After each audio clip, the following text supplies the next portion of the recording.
پاکستانیوں انتہائی غیر معمولی پیش رفت ہوئی ہے اور یہ صرف کے پی کے میں ہی ممکن ہے جہاں پر عمران خان صاحب کی حکومت ہے۔ گزشتہ روز وزیر اعلیٰ سہیل آفریدی اسپیکر صاحب کو ملنے کے لیے گئے اور اسمبلی اجلاس بلانے کی تجویز دے دی، جس کی بنیاد پر اسپیکر نے اجلاس جلدی بلا لیا جو کہ آج ہوا۔ پہلے یہ اجلاس 27 تاریخ کو ہونا تھا۔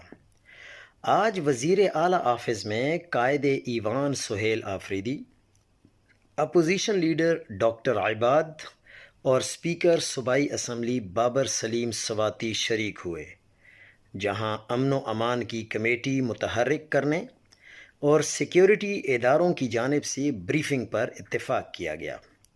اسپیکر نے ہاؤس کو اعتماد میں لیتے ہوئے بتایا کہ امن و امان پر بریفنگ کے لیے کور کمانڈر پشاور اور آئی جی پولیس کو بلائیں گے۔ آئی جی تو صوبائی حکومت کا ماتحت آفیسر ہے، اصل خبر کور کمانڈر والی ہے۔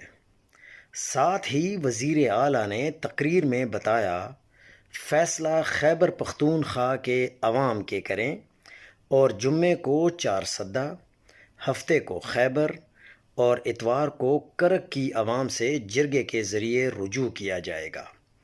آنے والے دنوں میں دلچسپ صورتحال بنتی چلی جائے گی۔